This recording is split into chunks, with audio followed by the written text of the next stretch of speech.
TET આઈની final answer key જાહેર થયા પછી એક નાની ગણતરીની ભૂલ આખી મહેનત પર પાણી ફેરવી શકે છે. આ ખાલી માર્ક્સ વધ્યા કે ઘટ્યા એની વાત નથી. આ સીધો સરકારી શિક્ષક બનવાના ભવિષ્યનો સવાલ છે. ચાલો ઊંડાણપૂર્વક સમજીએ કે આ નવી કી તમારા પરિણામ પર કેવી અસર કરશે. હા, જો તમે ટેટ આઈ પરીક્ષા આપી છે તો તમારો સ્કોર લગભગ બદલાયો જ છે. રાજ્ય પરીક્ષા બોર્ડે 17 જાન્યુઆરી 2026ના રોજ જે ફાઇનલ આન્સર કી જાહેર કરી છે એમાં એવા 3 મોટા ફેરફાર છે જેની સીધી અસર તમારા સિલેક્શન પર પડવાની છે. ચાલો આ ફેરફારોને એક પછી એક વિગતવાર જોઈએ. તો ચાલો સીધા મુદ્દા પર જ આવીએ. રાજ્ય પરીક્ષા બોર્ડ એટલે કે SEB દ્વારા જાહેર કરાયેલા આ 3 સૌથી નિર્ણાયક ફેરફારો કયા છે એને બરાબર સમજી લઈએ. સૌથી પહેલો અને સૌથી મોટો ફેરફાર, દરેક ઉમેદવારને કોઈપણ જાતની શરત વગર સીધા 3 ગ્રેસિંગ માર્ક્સ આપી દેવામાં આવ્યા છે. આનો સીધો મતલબ એ છે કે તમારો જે પણ જૂનો સ્કોર હતો એમાં હવે સીધા 3 માર્ક્સ ઉમેરાઈ ગયા છે. બીજો મહત્વનો મુદ્દો, નિષ્ણાતોની કમિટીએ વાંધા અરજીઓ તપાસ્યા પછી કુલ 6 પ્રશ્નોના સાચા જવાબ બદલી નાખ્યા છે. એટલે કે જો પ્રોવિઝનલ કી પ્રમાણે તમારા જવાબો ખોટા પડતા હતા અને હવે નવી કી મુજબ સાચા પડ્યા છે તો અહીં પણ તમારા માર્ક્સ વધવાની પૂરી શક્યતા છે. અને છેલ્લો ત્રીજો ફેરફાર, 2 પ્રશ્નો એવા હતા જેમાં એક કરતાં વધુ વિકલ્પ સાચા હતા. તો બોર્ડે આ બંને પ્રશ્નોમાં 2 વિકલ્પોને સાચા તરીકે માન્ય રાખ્યા છે. આનો ફાયદો એવા ઉમેદવારોને ચોક્કસ મળશે જેમને એ 2 વિકલ્પોમાંથી કોઈ એક પસંદ કર્યો હશે. હવે મનમાં સવાલ થાય કે આટલા બધા ફેરફારો થયા કેવી રીતે? તો સમજી લો, આ કોઈ અચાનક લેવાયેલો નિર્ણય નથી. એની પાછળ એક આખી પારદર્શક અને વ્યવસ્થિત પ્રક્રિયા છે જેને સમજવી ખૂબ જ જરૂરી છે. જુઓ, આખી પ્રક્રિયા આ રીતે ચાલે છે. પરીક્ષા લેવાયા પછી પહેલા પ્રોવિઝનલ કી આવે, પછી ઉમેદવારોને વાંધા રજૂ કરવાનો સમય મળે. વિષયના નિષ્ણાતો આ વાંધાઓને ચકાસે છે અને એના આધારે જ અંતિમ એટલે કે ફાઇનલ આન્સર કી તૈયાર થાય છે. આ બધું એ સુનિશ્ચિત કરવા માટે કે કોઈ ઉમેદવારને અન્યાય ન થાય. માર્ક્સ વધ્યા એ તો સારી વાત છે, પણ સૌથી મોટો સવાલ તો એ છે કે શું તમે હવે ક્વોલિફાઈ થયા છો? ચાલો હવે ક્વોલિફાઈંગ માર્ક્સનું ગણિત સમજીએ, જે સૌથી અગત્યનું છે. આ આંકડા બરાબર યાદ રાખી લેજો.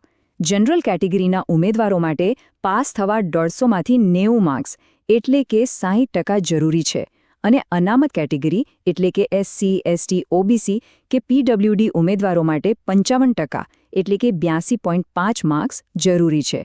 આ જ આંકડા નક્કી કરશે કે તમે ભરતી પ્રક્રિયામાં આગળ જશો કે નહીં.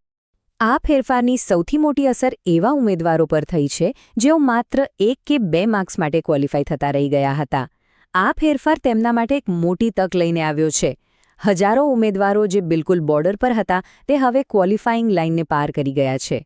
સારું, માની લો કે તમે ટેટ આઈ પાસ કરી લીધી, તો હવે આગળ શું?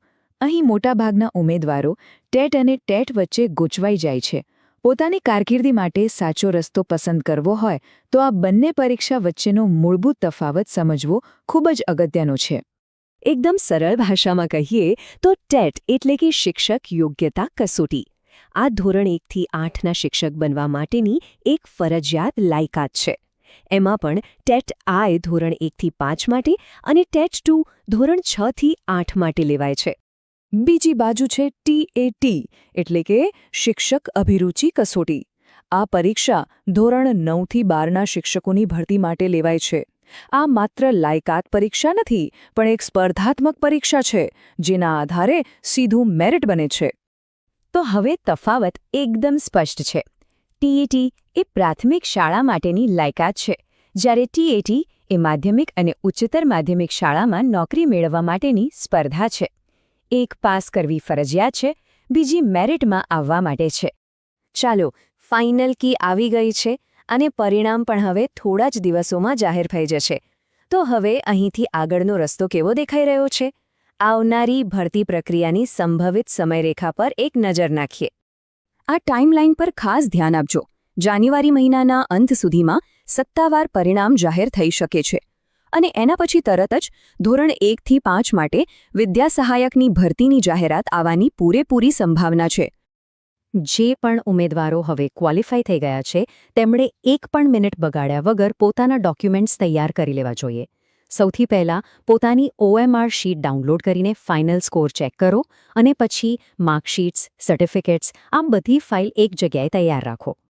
અને જે ઉમેદવારો આ વખતે સફળ નથી થયા તેમને સહેજ પણ નિરાશ થવાની જરૂર નથી. યાદ રાખો, TET સર્ટિફિકેટની વેલિડિટી હવે લાઇફ ટાઈમ છે. આ અનુભવ અને આ વખતનું પ્રશ્નપત્ર એ આગામી પરીક્ષા માટે તમારું સૌથી મોટું માર્ગદર્શક બનશે. પોતાની ભૂલોમાંથી શીખીને અત્યારથી જ આગામી તક માટે તૈયારી શરૂ કરી દો. તો આજના વિશ્લેષણના મુખ્ય 5 મુદ્દા યાદ રાખજો. પહેલું, દરેકને 3 ગ્રેસિંગ માર્ક્સ મળ્યા છે. બીજું, કુલ 8 પ્રશ્નોના જવાબોમાં ફેરફાર થવાથી સ્કોર ઉપર નીચે થયા છે. ત્રીજું, હજારો બોર્ડરલાઇન ઉમેદવારો પાસ થતાં હવે સ્પર્ધા વધી છે.